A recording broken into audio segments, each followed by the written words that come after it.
Alhamdulillah wassalatu wassalamu ala rasulillah wa ala alihi wa sahbihi ajma'in. Assalamu alaikum wa rahmatullahi wa barakatuh. I welcome you all, my brothers and sisters in Islam, to this second episode of Reflections from the Revelation, in which I will be speaking to you about a story and a lesson that we can benefit from it bi'idhnillahi ta'ala. This is a story that Allah Azza wa Jal mentions in Surah Al-A'raf, and it is a story about Bani Israel. Allah Azza wa Jal, He says, وَاسْأَلْهُمْ عَنِ الْقَرْيَةِ الَّتِي كَانَتْ حَاضِرَةَ الْبَحْرِ إِذْ يَعْدُونَ فِي السَّبْتِ إِذْ تَأْتِيهِمْ حِيتَانُهُمْ يَوْمَ سَبْتِهِمْ شُرَّعًا. Allah Azza wa Jal, He reveals to the Messenger sallallahu alayhi wa sallam, and He says to him, وَاسْأَلْهُمْ, ask the Jews of Medina. Ask them about Al-Qaryah التي كانت حاضرة البحر, about the people of a town, and this town was on the shores, so it's close to the beach, it's close to the water. Ask them about that town and its people and what they did. Subhanallah, the idea here is that the Jews have not yet accepted the Nabi sallallahu alayhi wa sallam. So perhaps when now Allah Azza wa Jalla is going to reveal in detail what happened to that tribe, and the Jews have this knowledge, they're supposed to say, hang on, where did you get this knowledge from? And they're supposed to come to the realization that Allah is the one who revealed it to him, He taught him, therefore he is a prophet, and they're supposed to accept him.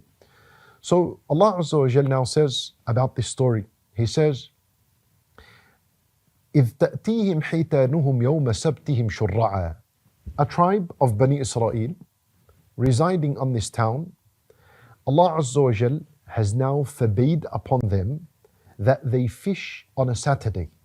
It was forbidden upon them to fish on a Saturday. And that's because of their violation to Allah's commandments before, and what they had done of rebellion and transgression before this. So this nation now exists, and there's something that Allah Azza wa Jal has prohibited upon them, and that is to fish on a Saturday. And think of this in the ummah of Rasulullah sallallahu alayhi wa sallam, that now we're living on Allah's land, on earth, and Allah Azza wa Jal has certain things that He has forbid us from. As-zina is haram, al-riba is haram, and so on. And so for them, fishing on a Saturday was forbidden, and fishing the rest of the week is lawful, permissible, and do that.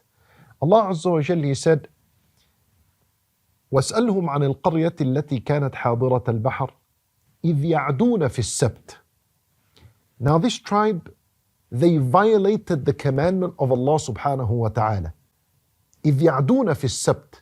They transgressed and violated the Sabbath, and they began to fish on the Saturday.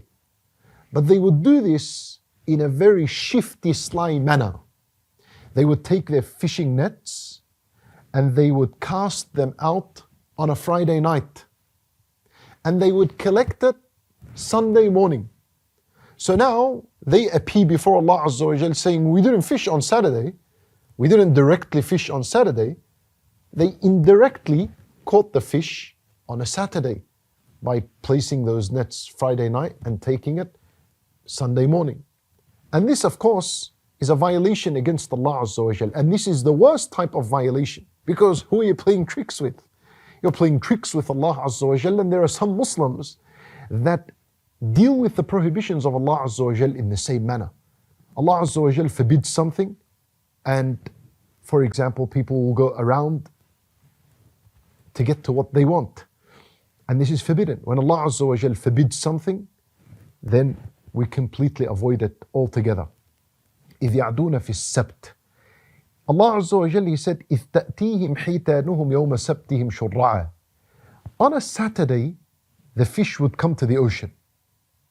And shurra'a, they would be popping out of the ocean.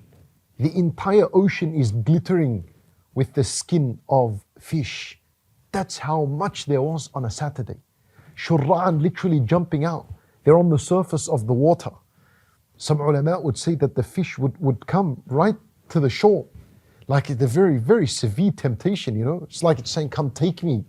And then it retreats back into the waters.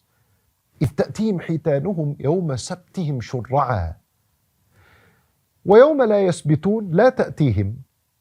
And when it's not a Saturday, so when it's Monday, Tuesday, Wednesday, Thursday, Friday, and a Sunday, there is no fish. لا تأتيهم, doesn't come.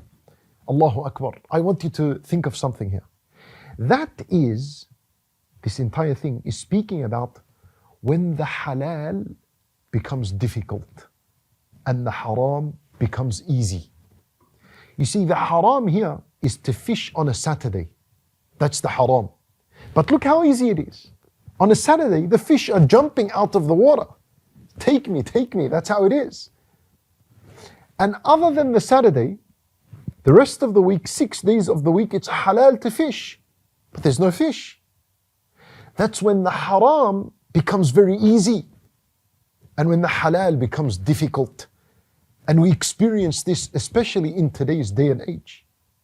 As zina, fornication and adultery has become so easy, very easy. Just the phone call away, a message away. But marriage, which is something that is beloved to Allah Azza wa Jal, which is the halal option of a relationship, has become so difficult and very, very, very difficult. Earning a halal income is difficult today, especially in this day and age that we live, in order to survive, But earning haram money is very, very easy. It's very easy. And so the idea here, and also dressing immodestly has become very easy. See, the haram is easy. You go into any clothing store and you'll find so much clothing, especially for women, that is not Islamic and it is not hijab. It doesn't adhere to the Islamic dress code of what a woman is supposed to wear. Yet, it's very accessible, it's very easy to wear it and to walk in society because everyone around you is doing the same thing. And dressing modestly has become very difficult. It's become something that is abnormal. So that's the same situation in this story. The halal, which is fishing 6 days a week, is difficult. There's no fish. And the haram, which is fishing on a Saturday, has become very easy because there's so much fish. See, the idea, subhanAllah, Allah Azza wa Jal here, He tells us the reason for why this becomes the case. Why does society become like this? Why does the haram become easy and the halal become very difficult? Why? Allah Azza wa Jalla, He says, كَذَلِكَ نَبْلُوهُمْ بِمَا كَانُوا يَفْسُقُونَ. That's how we tested Bani Israel because of their rebellion and transgression. The more people rebel and transgress and fall into sin and violate the commandments of Allah, Allah Azza wa Jal tests that community and tests these people. How? By making the halal difficult and making the haram very easy. That's a test. When people make a tawbah to Allah Azza wa Jal and turn back to the deen of Allah and obey Allah's commandments and keep away from the prohibitions, that's when Allah will make the halal easy. Really, yes, that's when marriage will become a lot easier than zina and fornication. That's when earning halal and earning a lot of wealth that is halal will become a lot easier than earning haram wealth. So this ayah calls for a public tawbah from all of us and to turn to Allah subhanahu wa ta'ala. And I tell you something, even though the community and the situation that we might live on earth right now, we're experiencing and we see that the halal is very difficult and the haram is easy.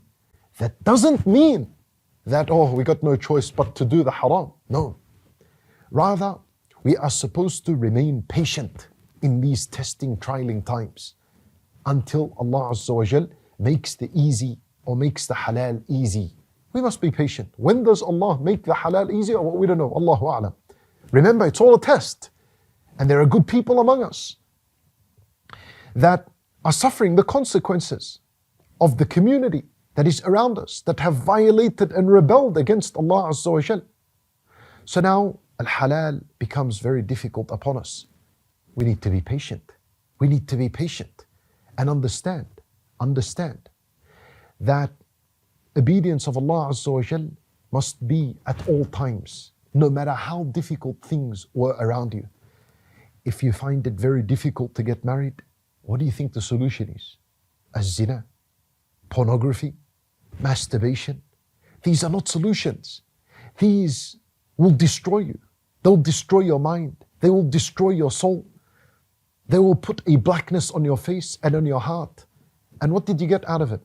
A minute or two of satisfaction, and then a long life of regret and sadness and sorrow that follows the sin, because that's the nature of sins. It blackens the heart and it blackens your life. Meanwhile, the one who was remained patient during this trialing time of when the halal is difficult, remains patient. These people, Allah Azza wa Jal will give them a sweetness of iman in their heart. They will be compensated an ultimate reward on the Day of Judgment. And it's just a life.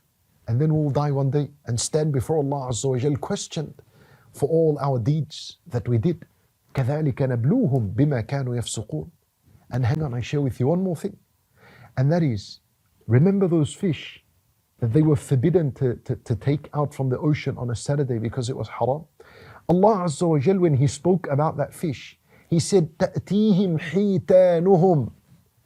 Allah said, their fish appeared to them on a Saturday. You see what happened here? Allah said, their fish, meaning it's theirs, it's their rizq, it's their provision. It was written for them. But they chose to take it through al-haram, which was on that Saturday.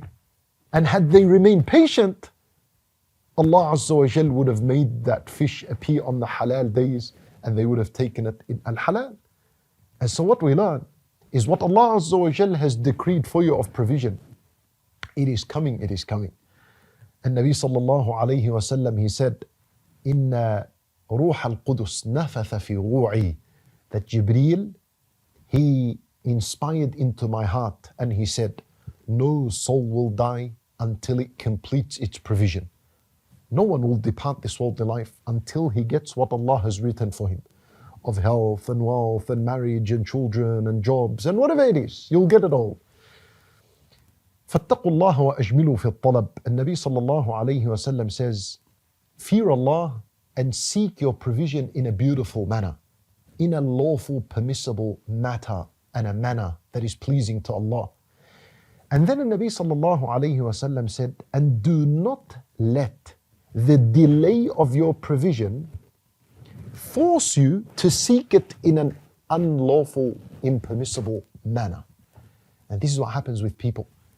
He finds that a rizq has been delayed. When am I going to get what I want? When am I going to marry? When am I going to this and that? So as a result, this delay, he had no patience. He went and seeks it through al-haram. Nabi sallallahu alayhi wa sallam says, don't do that. Don't allow the delay to make you seek your provision through al-haram.